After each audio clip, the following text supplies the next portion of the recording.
Thank you, Chairperson. May we now invite questions, if any? Thank you.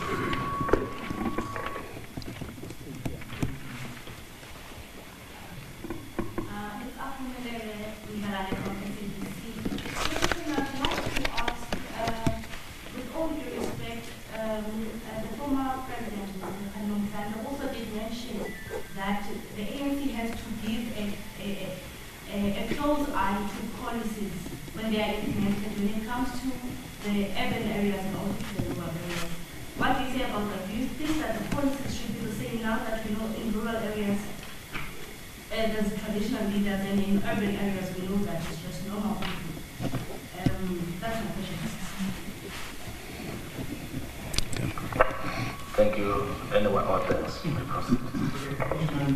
SABC.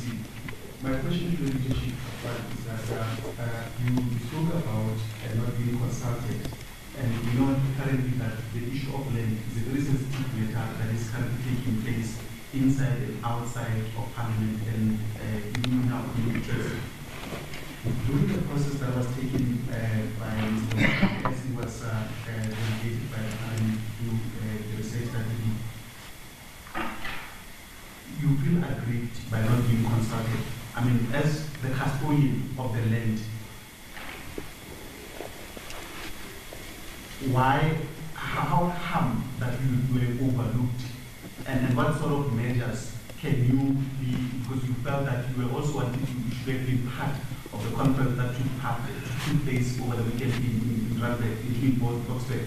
What sort of measures are you likely to come up with so that you put your facts on the table so that the matter can be resolved thoroughly? Because I mean, this is a very sensitive matter to everyone concerned. Okay. Thank you. If there are no hands, then we are at the mercy of our leadership now. Okay.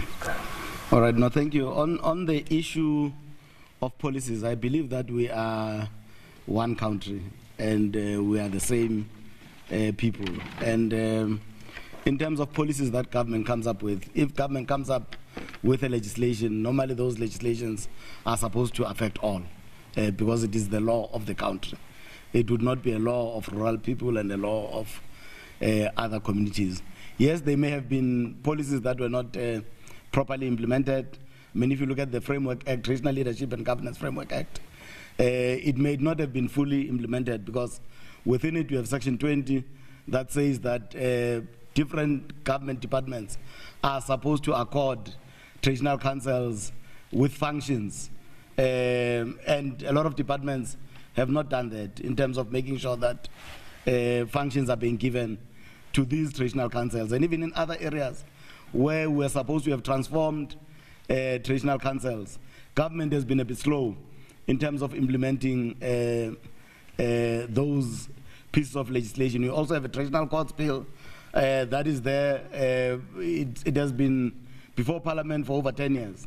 And there is not much movement where we are still operating under the Black Administration Act in our traditional courts.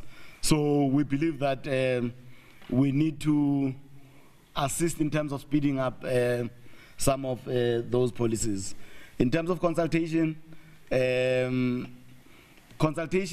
if you are talking about land that is in rural areas, we believe that those consultations should be in those rural areas.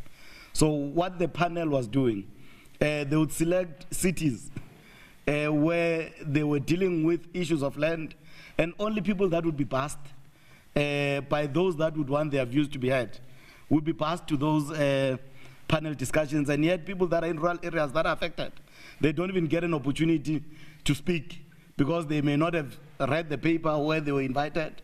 So we are saying, if you need to get the views of traditional communities, go directly to those traditional communities and not take decisions if you have not gone to their areas of residence. So I know for a fact that many consultation processes were in towns, city halls, and all those that are not even accessible to those rural communities. On the second point, of consultation, Mr. Mlefe, the point we're making is that in this country there are houses of traditional leaders who are led by the National House of Traditional Leaders. And the National House of Traditional Leaders is composed of delegates from all the provinces where there are houses of traditional leaders in this country. That structure has never been consulted. Secondly, we lead the houses of traditional leaders, all of us. And that ad hoc committee did not consult us. Yet, the matter pertains to us. An insult, tin pot, what do you call it? Dictators. I don't know whether you have read any of the details. What is the meaning of that? It's an insult. To call a traditional leader that is an insult. In fact, if he was within my area of jurisdiction, he would have been summoned to the traditional court and explained to the people, not even to me, about what he says about that. That's why our chairperson says, unfortunately, it is insensitive. In fact, smacking as if he's singing praises of his colonial master. That suppressed us, and we're in tears for him to say that. Secondly, then he said, the land that does not belong to them. Yet we know our kings in the Eastern Cape, where I come from, frontier wars have been fought, many. And our kings suffered, and our people killed, maimed. And why? Because the colonialists, when they came here, they took land. Hence, we all supported the idea of actually taking the land back to our people without consultation. The difference is that they say they want to say that people are the other side of the river and traditional leadership are on the other, which is wrong in South Africa. We are one. When we speak, I don't speak as a person. I'm speaking on behalf of the collective in the Eastern Cape, where I come from. He's speaking on behalf of all of us in the country, because he has been given this right to lead all of us. That's what we wanted to correct here. And he says, does not belong to us. About the Battle of the San Juan, what happened? What happened to Sikokuni? What happened to Mshweshwe? What happened to many, many, many traditional leaders that have suffered in this country? It's insensitive. In fact, that word insensitive is very polite. To us, really, we have been insulted by that statement. Hence, we felt he's mentioned it in public, we must actually clear this in public. Unfortunately, in the interview that some of us was engaged in the platform that you've given us, we were very, very pleased. Even people in urban areas, whether they're in rural and peri-urban areas, they support us. That this is an insult. That we must not leave it unchallenged. Hence, we hope we have cleared it. Thank you, Chair.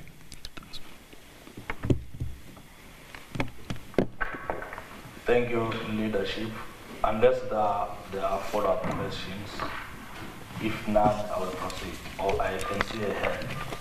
You may proceed then. As my learned friend already said, that this is indeed a sensitive matter. Now my question is, after now that the former president had this comment about the traditional leaders, what position can you say you are at now regarding the expropriation of land without compensation? What can you say?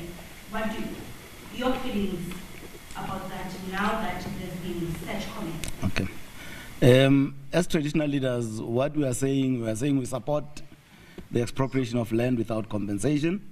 We have 87% of the land that is in private hands and in white hands. The land that is in traditional councils, it is the land that belongs to those people already.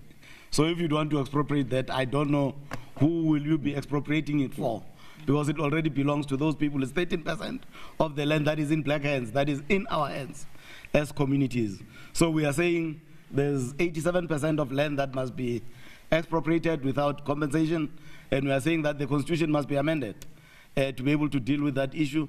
And we will be having our own land summit as traditional leaders, where a consolidated position on this issue of land would be expressed by traditional leaders, and we are anticipating that the conference would either be end of June or beginning of July. So we are already planning towards that land summit so that we can speak with one voice, and we'll still consult our own communities, because I think they are the ones that would have a bigger voice on this issue of land. Yes, we'll be speaking as traditional leaders, but our voice will not be enough if our communities have not expressed what needs to happen. So we will engage our communities, we'll be mobilizing our own communities to get their views. In fact, we've been mobilizing them to also vote on these SMSs that are going around, where they are saying that people should vote for Section 25 to be amended. We've been doing that because we're excited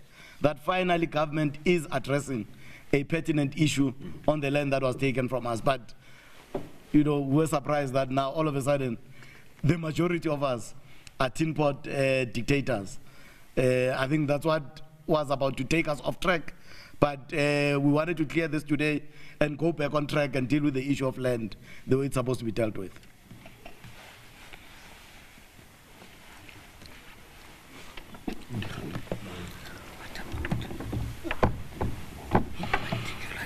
Thank you very much. You know, I'm also disappointed that Mr. Mutante chose to talk about traditional leaders from the Eastern Cape. And he chose to say they are better than traditional leaders from other provinces, which is not true. It's totally untrue. And we are very much unhappy to hear that. And the Eastern Cape traditional leaders also are surprised that they are better than the others. They are surprised that they are better than the others. They are not better than the others. We are the same. We are senior traditional leaders. In fact, we are saying Mr. Motlanthe and others have been presidents. They should give Cyril Ramaphosa, as the president, a chance to lead this country, because he consulted with us. We were with him, and he visited kings in different provinces. They were happy with him. Now, why do they come with these things of saying traditional leaders are doing this, are doing that, are doing tin pots, what? What is this? So they must just back off and give Cyril Ramaphosa a chance to lead.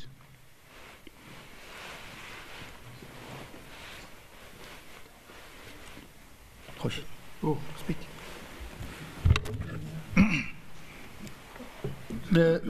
Thank you. Mine is just to say, to advise government that while we are bickering about land, patience is running out. We have made people to salivate that land will be given to them. Let us work hard on getting it back to the people. Patience is running out. Thank you.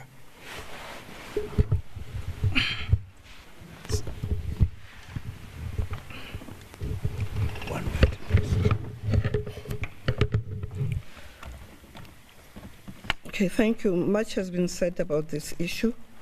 What I only wanted to know is, who is Mr. Motlanthe referring to in the Eastern Cape when the chairperson and the deputy of the houses do not know anything about it?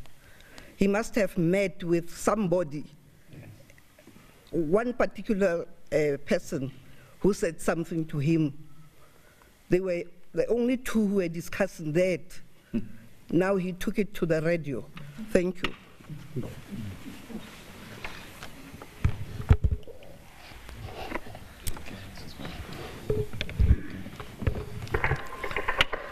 Chairperson, thank you so much, our colleagues, including our leadership here. I think we are towards the end of our conclude or we close, I was wondering if I can maybe allow the chairperson, if there are some omissions, to give us a closing remark, if possible. Thank you. All right. No, what I would say is that we are prepared to revolutionize rural communities. We will change the face of rural communities. We've been characterized by poverty, joblessness, and inequality. And we are coming up with programs as traditional leaders. This agrarian revolution will be led by us, and we will cultivate over 1 million hectares in rural land, working with private sector, working with government, to make sure that there is food in those communities, to make sure that there are job opportunities, and that we use this land as a catalyst towards radical socio-economic development in those traditional communities. And we are on course as the institution, and we've been saying that as houses, we must be judged after the 5-year term that will end in terms of the difference that would have made in those communities. And we will invite you as media. Our term ends, I think our term started in November 2017, and we've made a call that we are going to change the face of rural communities. So when the term ends, or mid-term, you must come back to us and ask us in terms of what have you done as the sector, because we've decided that we will be outward looking. We are going to work extremely hard in terms of making sure that we put our people first. And we are happy that land is coming. So there will even be more work for us to do. Thank you. Thank you so much, leadership for giving us this opportunity. And thank you so much for coming, honoring our invite, my colleagues from the media houses. As we conclude, I may also, if allowed, invite you again tomorrow. The Free State House of Traditional Leaders is opening at the Kolokwe Hall next to Harry Smith. We'll be exercising or doing the same thing, but improved one tomorrow. It will be much improved. In other words, I'm giving you an assignment to say, analyze the media statement that I've circulated amongst yourselves. I'll be also emailing you the very media statement. Analyze tomorrow. We are also doing the same thing, but on a high level now, on a high note. Thank you so much for coming. Thank you. And tomorrow will be Africa Day anyway.